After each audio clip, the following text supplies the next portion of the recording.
Good afternoon, everyone. Welcome to our presentation of the Greenbelt Save As You Throw program, a free webinar brought to you by the Maryland Recycling Network. I'm Peter Houstel, MRN's Executive Director, and will soon be joined by Kristen Brown, Louisa Robles, and Kristen Weaver, who will share the details of Greenbelt's Save As You Throw program. But before we go there, I'd like to let you know that we have 3 spots open for our Electronics Value Recovery Facility Tour next Tuesday, July 21st. You can sign up online. Then on September 30th, we'll be offering a webinar, Food Recovery Strategies for Success, as part of Food Waste Prevention Week. And please be sure to mark your calendar for Thursday, June 10th, 2027. We'll be back at Martins West for the MRN Swana Mid-Atlantic Annual Conference. On the admin side, please feel free to put any questions or comments in the chat box. And let's warm your fingers up right now by taking a minute to post your goal for this webinar in chat. What are you hoping to get out of today's presentation? And last but not least, we'll be posting a recording of the webinar on our website next week, which you're welcome and encouraged to share with any and all who might be interested. So while most of these programs are free, they depend on the financial support of our members. So let me start by offering a big thank you to all of our current members. Though, as I'm sure you've heard me say many times before, we don't have any non-members. We just have not paying members and non-paying members. So if you're one of those non-paying members, please head over to our website after this program and join today. You can become a paying member for as little as $25 a year. That's like 50 cents a week. Thank you very much. And speaking of support, I want to give a shout out to our patron and sustaining members, whose contributions, along with that of all of our members, help us continue to support your efforts to drive reduction, reuse, and recycling. And if you're looking for something to smile about, let's have a shout out for the crews who braved the July heat to collect our leftovers. Now it's my pleasure to turn the mic over to Kristen Brown, who will get us started with today's presentation. Kristen, the mic is yours. Thank you, Peter, and thank you all for having me today. I'm excited to talk about the Greenbelt Save As You Throw program. I have been in waste for 38 years. Sorry, I did the math today to be sure, and that is a long time. I started out working for the largest recycler of waste paper in Europe. I've worked in the United States in different programs with different consulting firms. Worked with US EPA on the pay-as-you-throw outreach programs during the early 2000s. And my focus has been on pay-as-you-throw programs or unit-based pricing programs, or also known as save-as-you-throw programs. So I'm going to try to just call them UBP, unit-based pricing programs, because saying all 3 of those every time I talk about it makes it difficult. Next slide, Peter. And also, I'm going to apologize in advance. I have like a summer cold, and my throat continues to sort of, I don't know, get hoarse. So hopefully I make it through this presentation. I've been with Waste Zero for about 12 years. Waste Zero is a benefit corporation or a B corporation, which means that we're a mission-driven organization. And in order to maintain B corporation status, we do have to report in annually or biannually the metrics from our programs. So we are incentivized to design and implement programs that are highly successful because it helps our B corporation status. And we have been top 10 in the environment top 10% in the environment over the past 10 years. Our company is a little bit unique in that there's 2 parts to what we do. We work on program design and implementation of different types of solid waste programs for municipalities. We also work with states, we work with waste authorities, and also private companies. And the second part to our company is we're also a manufacturer of trash bags. So many times, not always, but many times we use our trash bags in the programs that we design and implement, especially pay-as-you-throw programs, but also food scrap programs or bottle deposit programs, et cetera. Our goal at Waste Zero is to create affordable programs that are very easy to implement and that are highly effective. Again, because the more effective our programs are, the better chance we have to maintain that B corporation status. Next slide. since I began my career in the early 90s, uh, there were over 6,000 landfills in the United States. Today, there are just over 1,000. So there really truly is a waste crisis of sorts. There are currently about 75 operational incinerators or waste energy facilities, and these are all aging. So we are facing a capacity shortage, which is increasing the cost of trash. Next slide. In Maryland, you guys are feeling a lot of pressure regionally because the trash that is generated in the Northeast, much of it, including Connecticut and Massachusetts, is being shipped down past your state and creating more of a crunch for you all. So I know before COVID, with some of the municipalities in Maryland that I worked with, you were paying in the 40s and $50 a ton, and now you're in the 80s and 90s a ton for waste disposal. And in the Northeast, lots of the communities we work with are paying over $130 a ton. And so the cost of trash is going to continue to go up because it's just difficult to site those new facilities. So next slide, Peter. So how do we pay for this this cost of this trash cost as it continues to go up and up and up? Trash isn't a public good. It's not like schools. It's not like roads. Trash is actually the capacity to dispose of trash is actually a resource that some consume more than others, and that's not really fair. When trash is paid for in the tax base or if it's paid for through a flat fee, residents a lot of times feel like, well, they're paying for it. They can generate as much as they want. So there's no real incentive for change. And what we're left with is education. And we all know, probably many of you on this call, it's very, very hard to educate our way out of this capacity crisis and continue to reduce the trash further. Next slide, Peter. But we can do better. I know because I've seen it. I've seen it a lot. Over the past couple of years, we've worked with the state of Connecticut on a few projects. Recently, we did an analysis of 78 municipalities and these were curbside collection programs, looked at the per capita disposal generated in those communities. So these communities all have single stream, they all have curbside recycling. Connecticut has EPR for different materials. They also have the bottle bill. And they've certainly done extensive education. And yet we still, in the state of Connecticut, are producing 749 pounds of trash. ChatGPT told me today that 749 pounds actually equals a male grizzly bear just before hibernation. So every man, woman, and child is producing that male grizzly bear. Next, Peter. But the good news is communities that have unit-based pricing throw away about half as much trash. So unit-based pricing, pay as you throw, save as you throw, half as much trash. Next, Peter. Likewise, what we see in Massachusetts. So Massachusetts DEP has amazing data. They keep data across almost every municipality every year. They do such a good job. And across 109 municipalities that have pay-as-you-throw, they found per capita disposal in the range of 412 to 464 pounds, whereas communities that don't have pay-as-you-throw, that just have a large cart with no real trash limit, are throwing away around 735 pounds per person per year. Again, close to that large grizzly bear. Next one. There. One more.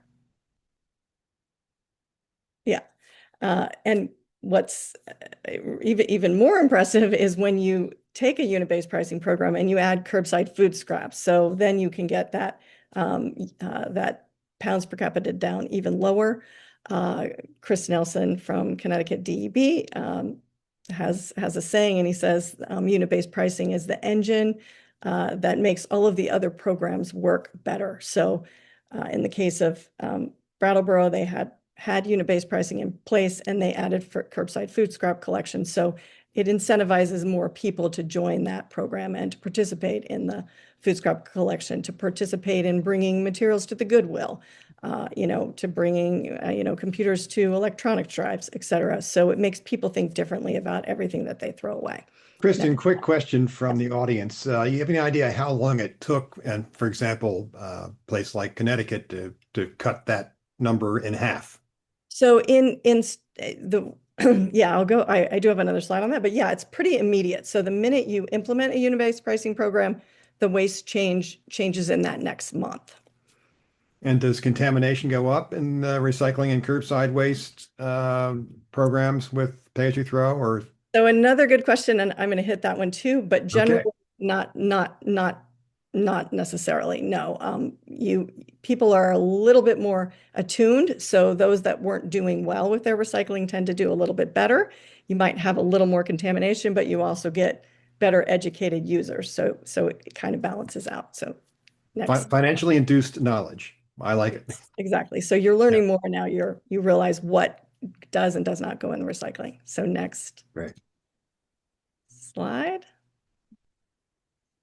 So unit-based pricing is sort of a gold standard for us at Waste Zero. We find an average of about 44% waste reduction, but it's also all over the world. I have a friend who lives in Zurich, and she said, we throw our trash away with these prepaid trash bags, so we pay by the unit with different size bags.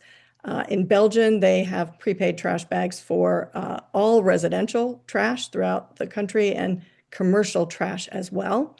And then Taipei has a famous program, which some of you may have heard about, and that is a musical garbage truck that collects their prepaid trash bags. It drives the streets at between 5 and 6 in the morning, and it blasts music, so people run downstairs and toss their trash bags into the truck, their prepaid bags. And they say that for the Americans that are expatriates on the 4th of July, they play the Star Spangled Banner.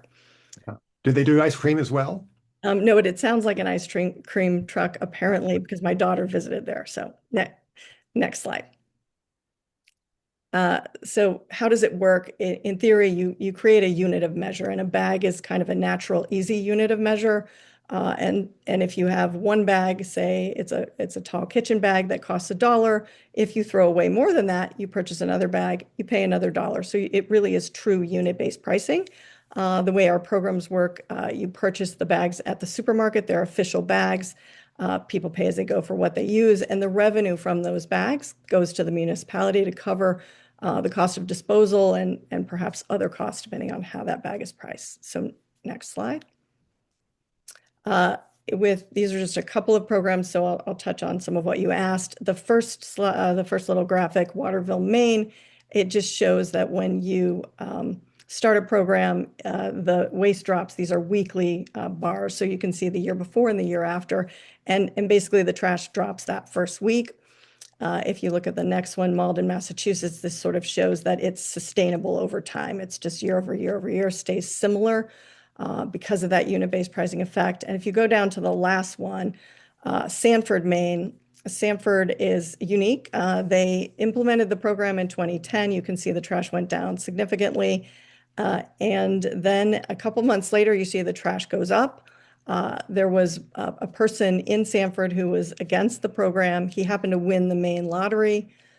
So he lobbied, he used some road signs, he lobbied council and said, we have to get rid of this program. They did. So the trash went back up. This is what we see in the few other programs that have also escaped or, canceled their pay-as-you-throw program. Their trash goes up. If you look a couple of years later in 2013, trash goes down again. Apparently, he moved to the Bahamas and they wanted to save money. So the council voted to unanimously put the program back. So it is politically a little bit controversial. Sanford, Maine, incidentally, has the lowest recycling contamination rate in the state of Maine at 3%. So in my experience, contamination is significantly higher across the board, whether you're pay-as-you-throw or not. So it's pretty impressive that they are a unit-based pricing program and they also have that low contamination rate. So unit-based pricing itself is controversial, but what's interesting is there is a pathway for communities that pay a flat fee. So in Maryland, a lot of communities have a flat fee. A lot of counties, Anne Arundel County, Annapolis, City of Annapolis, Prince George's County, et cetera. So if you look at the fees around Maryland, the average seems to be around $400 a year annually. And if you think about it, this isn't fair because especially as the cost of trash continues to go up, everybody is paying the same. And really, 75% of residents are overpaying. So the older guy there is every, week is basically handing the younger guy money because, he's overpaying for his trash. And the younger guy isn't necessarily doing something deliberately wrong. He just feels he's paying his fee. So he may not have time to recycle this week, so he's not that incentivized, and he just throws away what he wants to throw away. So flat fees are innately unfair. It's not really a typical bell curve. So when you look at waste generation, it gets exponentially worse. We all see it. If you drive down the road, you see 96-gallon carts that are billowing with trash and others that aren't, and it's because some are just throwing away a lot of waste, and that's really costing everyone a lot of money. So next slide. So as an example, if you think about that $400 household fee, the average household, these are just estimates and everybody's a little different. If you're paying about $85 a ton, in that $400 household fee, about $114 is related to the cost of disposal. And if you look at the older woman there in the 20% of lighter uses, she's really overpaying by $89.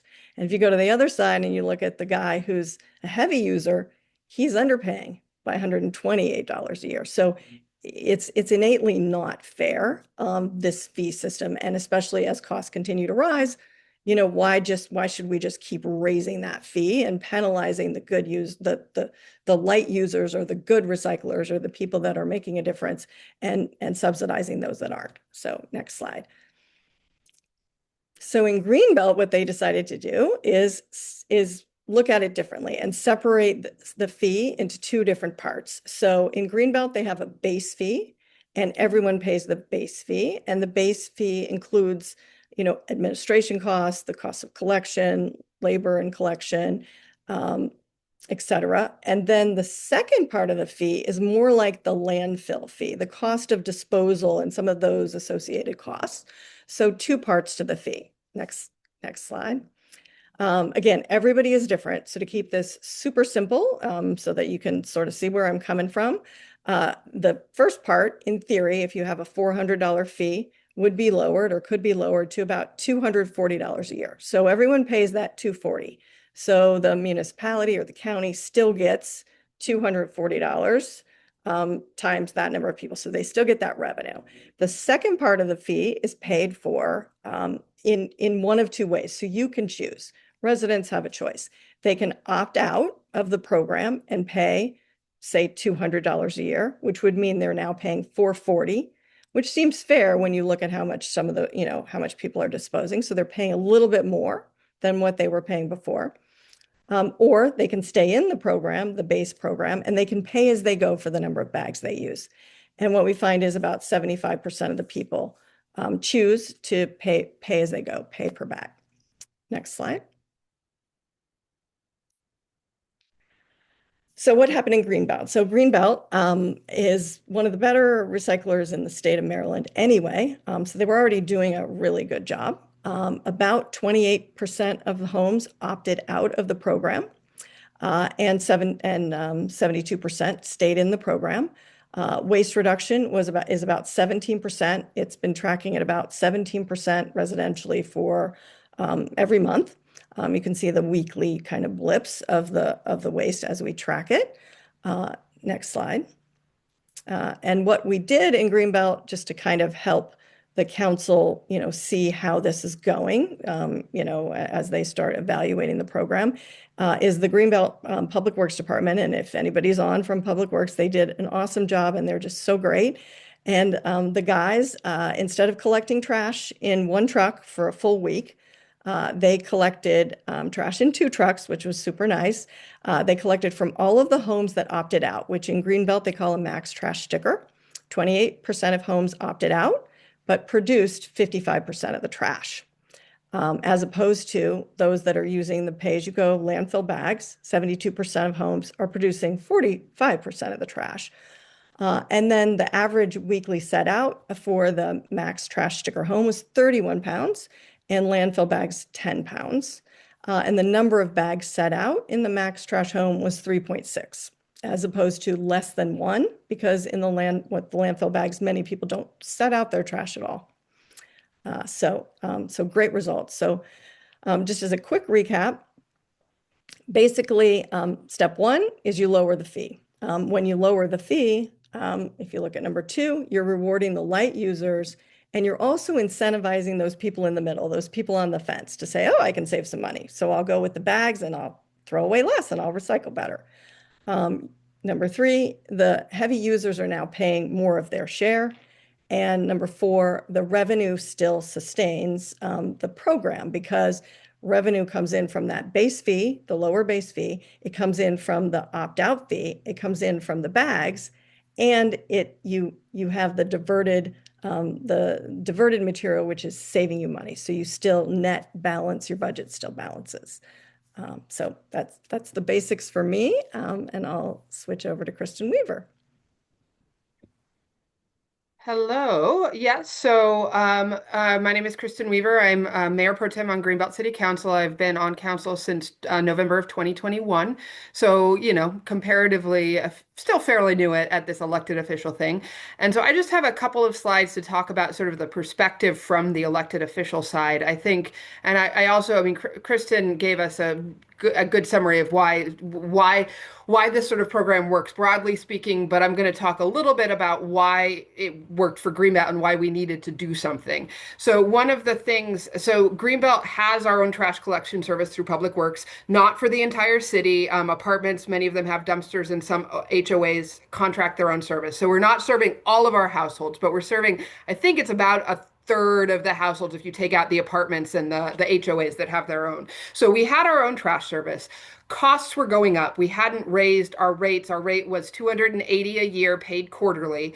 And we hadn't raised them, I think, Louise, was like every 9 years, 8 or 9 years. So that was a problem in and of itself, that our flat rate had not kept up with costs, which is especially our personnel. We have there's the trash trucks and the equipment, but a lot of it is the personnel. So you can see on the picture on the right, one of our beautiful trash trucks. Just a side note, we have ordered and are supposed to get an electric trash truck very soon, which I'm very excited about, but it hasn't arrived yet. And then you can see some of our crews actually there at an electronics recycling event. But so that was a lot of the cost. And so we had not been covering that with rate increases over time.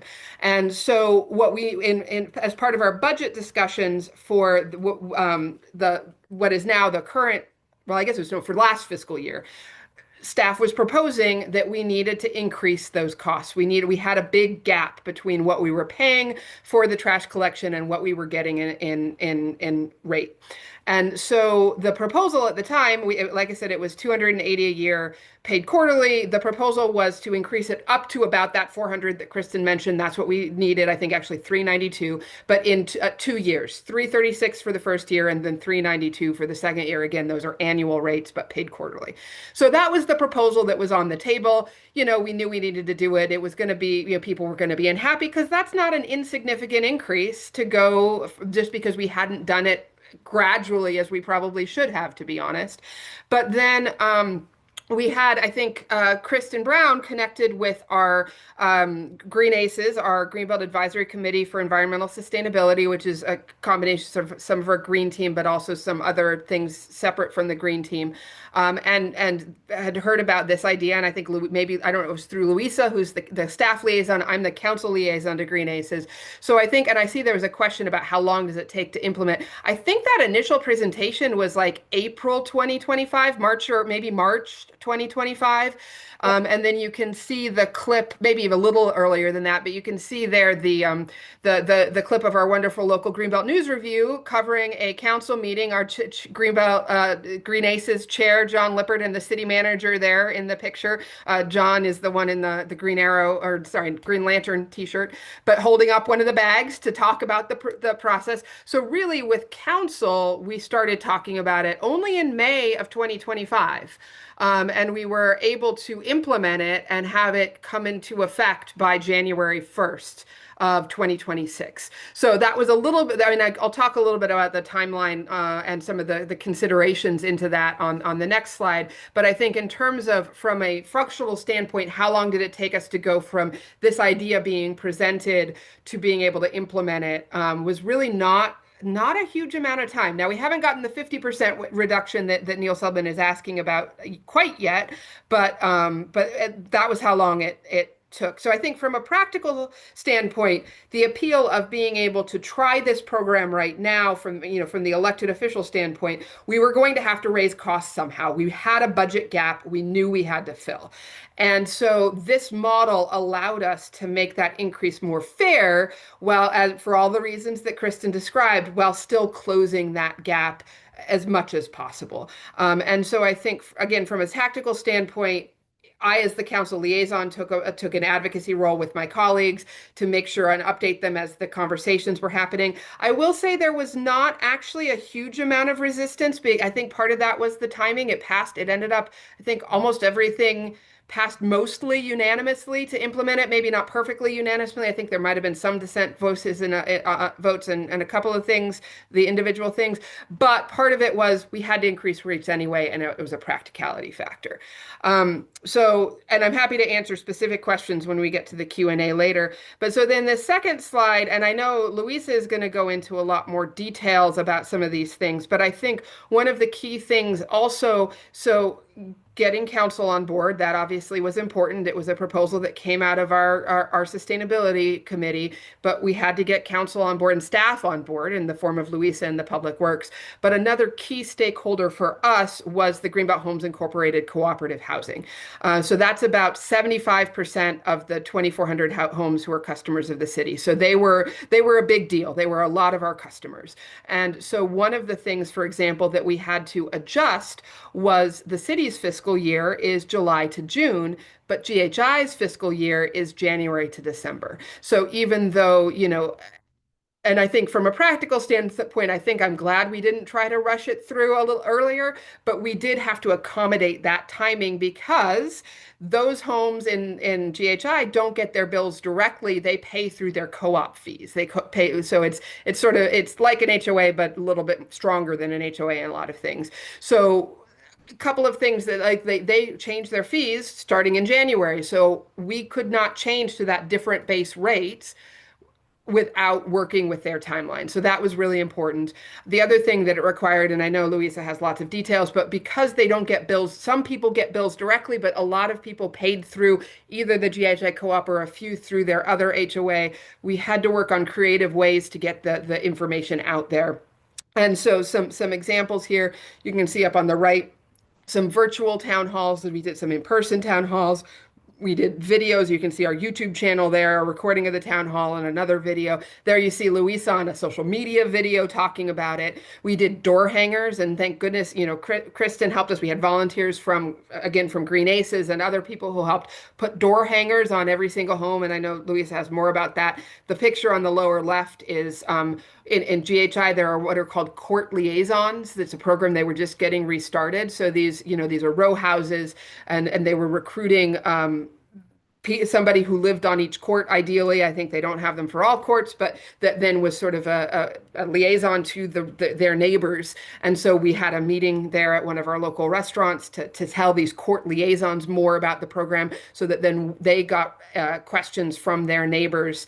They could answer them. I mentioned the news review earlier. The news review covered things. We did things on general social media, all these sorts of things. But I think the main point I'd like to make here is there were some specific considerations for GHI, not just because of the timing, but also things like it's a specialty situation for trash pickup. It's not rolling bins to the curb like many people are familiar with. There were some special things. There are trash closets that were built in these houses from the 30s and 40s, which is kind of a thing that's not a thing now.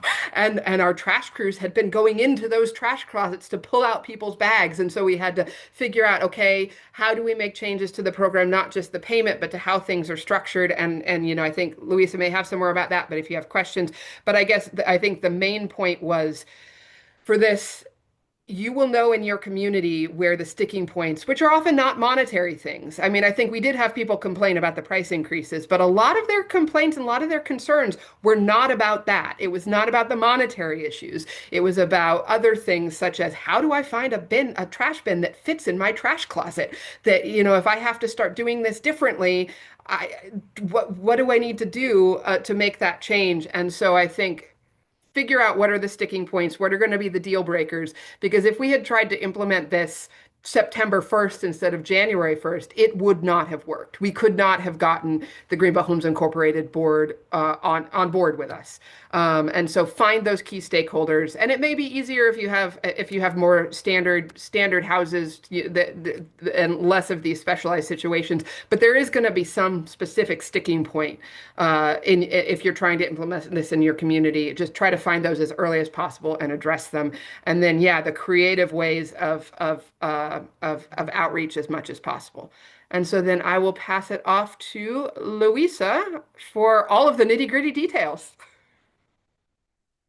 All right. Hello, everybody. So my name is Luisa Robles. I'm the Sustainability Coordinator for the City of Greenbelt, and I am the staff liaison for our Green Aces Green Team. So you've heard all the story, all the background. Also, the county increased our tipping fee at the landfill, all at the same time. Of the issues that Kristen Weaver was talking about us having to increase the fee. The county also increased their fee. So there was no way of getting out of increasing the fee. So fortunately, our Green Team, Green Aces, is very active in looking for different opportunities. And it just so happened that Way Zero was available to do a program for us. As Kristen Brown mentioned, their B Corporation, and they helped us totally design and implement this program. So they've been great help for us. So the first thing was to figure out how to make it fair for everybody. That's how we came up with the part 1 and part 2 for the fee that's being split into 2. That way, those who are trashing less, they pay less, and those who trash more pay more. So we needed to get that idea across to our people. Next trash, please. Next trash. Next slide. So the way that we did it here is for those that wanted to opt out or do the max trash option, they could either get a sticker. Now we're moving to an RFID card. We had some issues with the stickers in that the post office was not very reliable. People would order the stickers and it would take a month or 2 to get there. Some got lost. So in order to avoid the whole renewing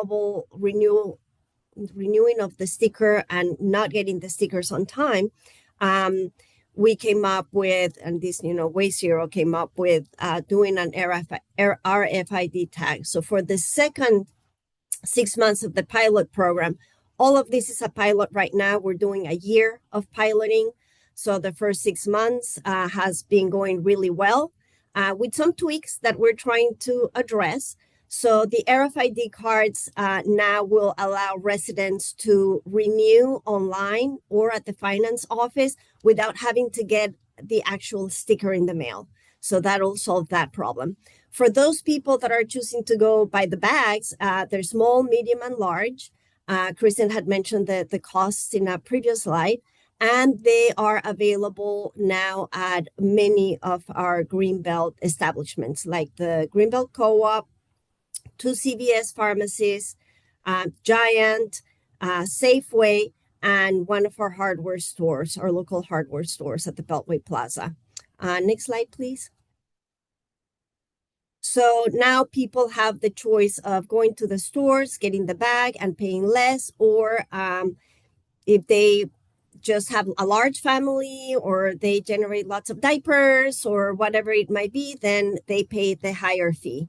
Right now, the base fee was lowered from $280 to $240.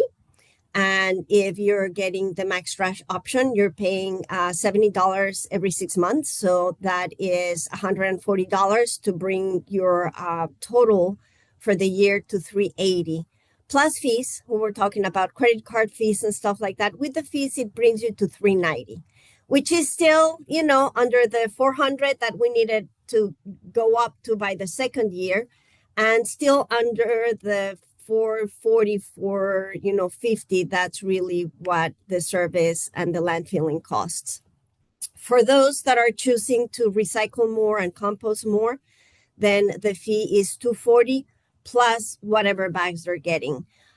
We have gotten a lot of comments from people saying how happy they are with the program and how great it is that they are now actually spending less because they're using one small bag per week or even less than one bag per week. So that's really, really good. As Kristen Weaver mentioned, in GHI, that's Greenbelt Homes Incorporated, we have special situation with our courts and how things are collected. So indeed, one of the bigger problems was just asking people to bring their trash can out of their enclosure, just a foot or two. We're not asking them to bring it all the way to the curb. Just bring it out a little bit so our guys can see when they're walking down your court, whether you actually have trash for collection or not. This allows the people that don't want to have their bag collected yet to remain in their closet, so that if you have a large bag, you can fill it up slowly and not have the guys take it away before you're ready to be done with it. So that was a big change for us. I'm sure many other jurisdictions around here don't have that problem because their homes are newer. They're not from the 1930s. But anyway, this makes it more fair. It was a little bit of a growing pain, but now that people are used to it, I think we're good to go. Next slide, please. Yes. Let me say a couple of questions. I'm assuming that the people who are buying the bags some of them are putting the bags in their trash bin and just putting their trash bin out once a month or something like that? Yes, okay. Exactly. And are some people putting the bags out on the street themselves, the bags themselves out on the street? No, Okay. we are not allowed to just put a bag outside. Okay. People bring their trash can with their bag, and it's got to have a lid. These are rules that were part of Greenbelt rules from before, and we're just making sure that people are respecting the rules. Everyone has to have a trash can. You cannot just put a bag out because, there's raccoons and crows and coyotes. So we don't want any animals tearing through the trash. Having said that, though, if your trash has no organic matter in it, as it should not have any organic matter, we should all be composting. Right. So then that might reduce the attraction for the potential vermin. But yeah, no naked bags allowed on the street. So a related question, and I don't know the answer to this, but Kara was asking if Greenbelt has drop-off centers that accept trash. Are people required to use the prepaid bags to drop trash off? We do have a couple drop-off centers that were taking trash, but we are closing those down because we're getting people from many other jurisdictions that are bringing. So we have a couple of recycling centers, and within the recycling centers, drop-off recycling centers, there were a couple bins where people could put their trash. But now we're going to take those away. We're getting people from other jurisdictions misusing our centers and leaving tons of oil or paint. Businesses are using them. They're meant to be for residents only. So the answer to that question right now is yes, but within a short amount of time, it will be no. No one can bring their trash, and anyone that wants to dispose of something either has to have the purple bags or the max trash option. And are the trucks equipped with automatic arms to pick up the bins, or is this strictly by the hand? So for our HOAs that are not old, our truck does have an arm that picks up the bags. I mean the containers, but the way our courts in GHR are laid out does not allow for the truck to come in and actually pick it up. So it's all manual. It's our guys taking the bag out of your trash can and putting it into another cart that then they roll to the truck and that gets tipped. It's very old-fashioned and manual. Okay. Yeah. So semi-related question, how does the city cover the cost of recycling and yard waste? Is that a separate fee or is that? That's with the base fee. So the base Okay. fee covers some of those costs. Yes. Okay. Can we go to the next slide? Yeah. Okay. So from the residents' point of view, if you want to try to save money, then you go with the bags and you pay attention to how much you're putting in there, put your stuff in the recycling and be composting. We are providing several composting opportunities. People can bring it to our drop-off location at Body Attic Park. They can do backyard composting, and we have some backyard composting bins for people that we're offering right now for free if they want to do backyard composting, or they can also contract with Compost Crew. The City of Greenbelt and Compost Crew have an agreement that if you're within the city and you contract with them to get your food scraps collected curbside, you only pay $10 a month. That's really affordable. The regular rate is like $33 a month. So this is very convenient. Anyone and everyone can compost. Anyone and everyone can recycle. So what's left is what we want to be taken to the landfill. We also want people that were, it seems that we have a few people in some of our neighborhoods that do flipping houses for a business. And we'd have entire living rooms, dining rooms, and stuff just to be taken to the trash. And we would like those people to consider their items be donated. They can, be called in for American rescue workers or Purple Heart or Green Drop. There's many places where those kinds of things can be donated, and then they can be left out of the landfill. So that's another big issue. Now, for the residents that have large families and have a lot of trash production, they can go with the max trash option. We're not penalizing them.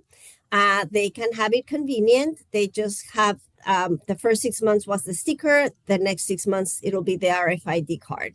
So that's easy for us as residents.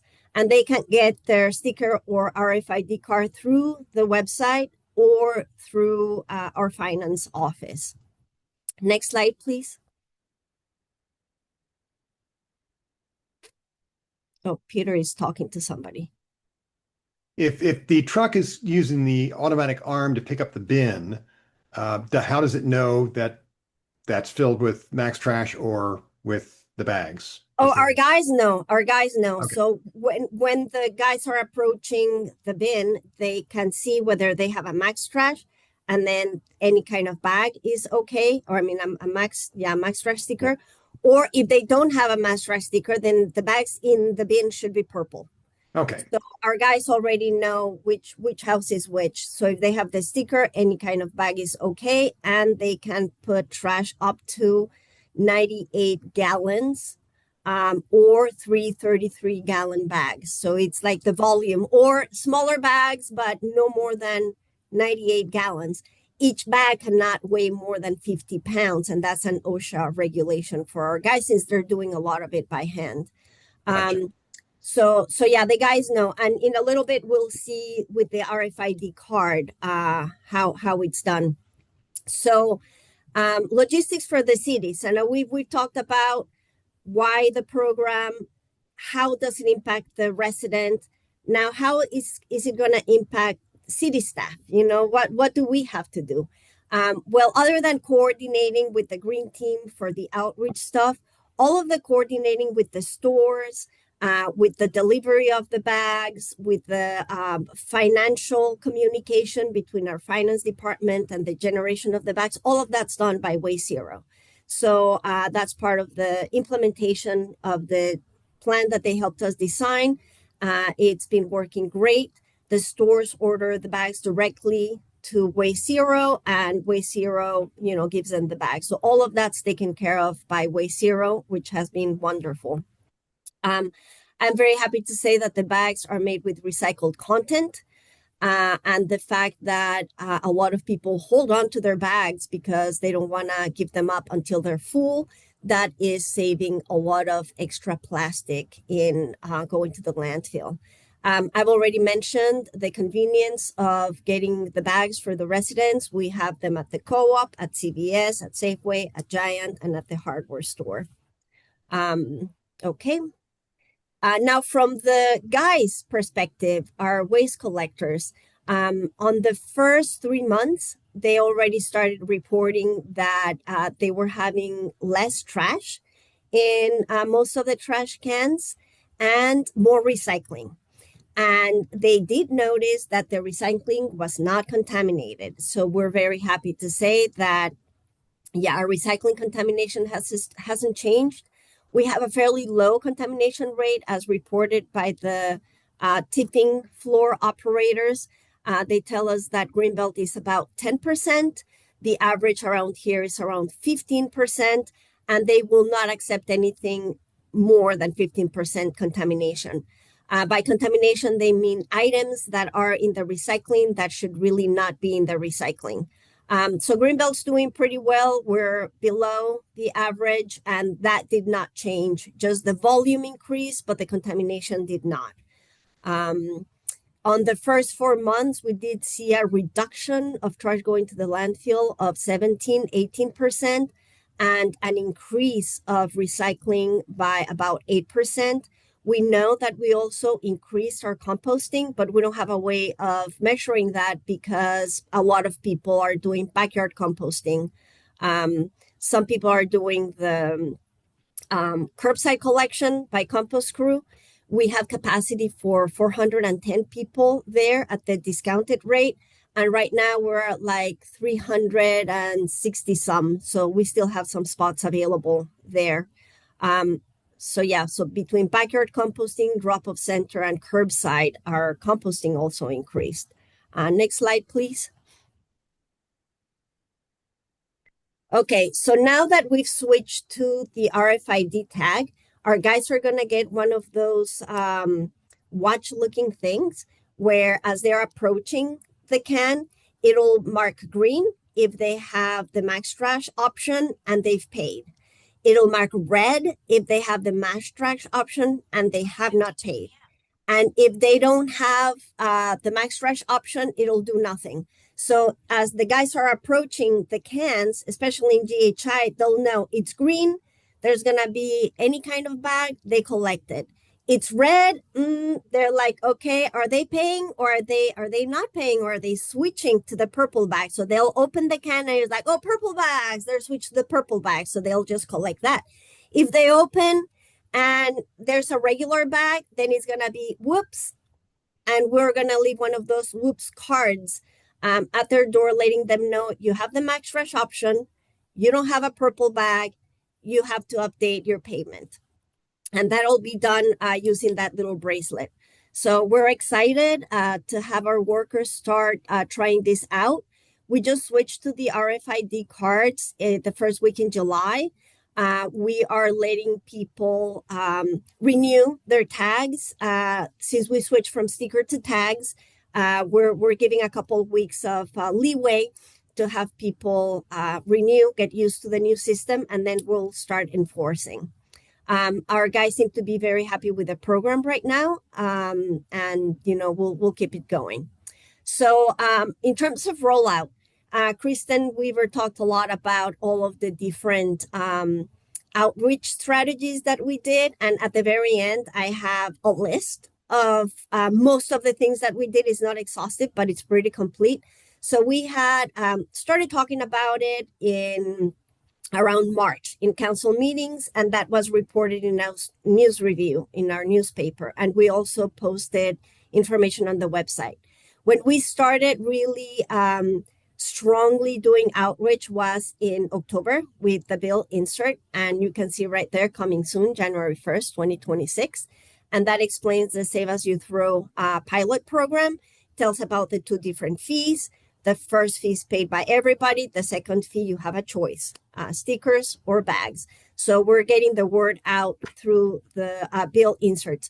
Because not everyone gets a bill directly from the city, we also made sure to talk to the homeowners associations, talk to GHI, make sure the information was in the GHI communication emails that they send out. We started doing town hall meetings. There was a second bill insert. There was a lot of communication. We can spend a whole webinar on just the outreach that we did from like the middle of the year, starting around July, August, all the way to December. The door hangers was a big to-do because every single residence got a door hanger. We got several volunteers. The green team has been very active in helping get the word, helping set up the webinars, the seminars, and putting out the flyers. And just having hangers with them and walking around town, festivals, farmers market, outside of the co-op, just letting people know this program is coming and how it works. Next slide, please. And then after the first 6 months, so we did the whole rollout from like July to December, and then program started January 2026, and up until now. The first 3 months, we did that special collection of trash so that we would know exactly what's going on. That's how we got the reduction between 12 and 17%, and the recycling went up. We're still trying to get people to recycle right, do all the right things. There were a lot of people that weren't aware that yogurt cups could be recycled, for instance. They're like, they're too small. We're like, no, yogurt cups are big enough. A lid is too small. A yogurt cup is big enough. And then also encouraging people to compost. All of the organics that we put in the landfill turn into methane later on, which is a really potent greenhouse gas, and we definitely want to curtail that. So the Save As You Throw program helps us make people see what they're trashing so that they can compost more, recycle more, and trash as little as possible, and donate more too. So the program is going really well. We're just going to see a little bit, the next few slides, Peter, are just the list of the different things that we did. You can see there starting in May with council meetings, then town halls, then the bill excerpts, and it's more further down, there's 2 more slides with more things, articles that we did. So all of this stuff are things that are doable. It's easy. We got the word out. And if any of you want to implement this in your jurisdiction, we can certainly, well, you'll have the slide so you can see all of the stuff that was done. Some of our webinars and question and answer sessions, we made sure to do one in the morning, one in the evening, one on a weekend. So that way, all different kinds of people with different kinds of work schedules would be able to participate. So having said all of that, we still had like 5 people that didn't hear about the program, and 5 people that are very upset that we're changing things, and they're very loud about it, even though it's just 5 people. The rest of the 3,000 people or 3,000 households are very happy with the program, and we're looking forward to continuing. Evaluation, see how it's going, and word just from the guys reporting it's going well, and so then we'll figure out how to continue. And that's it for us. Louisa, have you had complaints specifically from lower income or multifamily households that this is sort of unfair, that they can't afford the cost? And if so, how do you address that issue? Yeah. So one thing, we do not collect multifamily households because the city is not part of who we service. They have their own collections, but we have not had any complaints from anyone saying they cannot afford it. On the contrary, it's the people, like people on a fixed income tend to be senior residents, and they are the ones that were trashing very little, so they're very happy that now they're only paying $280 plus a bag every now and then, rather than having to pay the $400. That's where the fee is going to go for the people that want to max trash. That would have been the going rate. So I've had a lot of people, especially single people, that are really happy with the program. And I would just add to that. So yeah, so the houses that the city collects from are all either townhouse style or single family homes. The apartments have their own systems, often dumpsters. That's a whole separate issue. But the other thing I think is that the truth is that yes, bigger families may pay more if they may have to go with the max trash because they are throwing away more trash. So, if it is I think that's part of the inherent fairness that yes, a household that generates more trash is going to pay more, but that's kind of the point. Yes. Good Yeah, stuff, guys. Go ahead. even if you're using one bag every week, it's still cheaper than the max fresh option. So, yeah. So Armani observed that this is great for us single people who can make a trash bag stretch 2 weeks. Yeah. So Yeah. Yeah, but even if you're using a bag every week, even a yeah, large bag every week, which is quite a bit, yeah, 33 gallons every yeah, week, it's still cheaper yeah. than going with a max trash.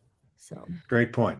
Great One point. other thing that I thought of earlier is I would say, so we rolled out the first week in January. If others are considering it, that wasn't actually ideal timing because right after the new year was and winter, it was a little challenging. We also had that big snowstorm not long after. Now we had to do that because of the timing for the budget year and stuff. But if you were considering this, I wouldn't necessarily recommend a January 1 rollout. Just as a lesson learned. We didn't have a choice, but don't do it if you don't have to. right. Great July point. 1st would be better. Yeah, great point. Yeah.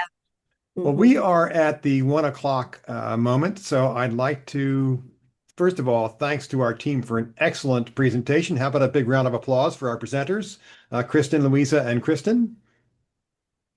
Yay.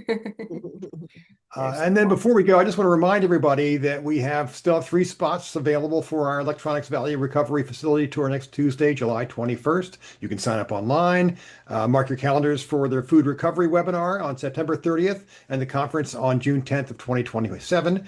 If you have any other questions that you didn't get to today, please feel free to send us an email. We'll be happy to forward them to any or all the presenters to get an answer for you. We want this conversation to keep going. I think it's based upon Kristen's original, I think, second or third slide about the availability of landfill, which we know is a problem in Maryland. This is certainly a place we need to spend some serious time exploring. So um, let's take a hard look at that. And then also just a little reminder to all the non-paying members to please help us promote and implement the 3 Rs by joining today. So with that, I'd like to say thanks to all for attending. Stay well and stay cool. Thank you. Thank Bye. you.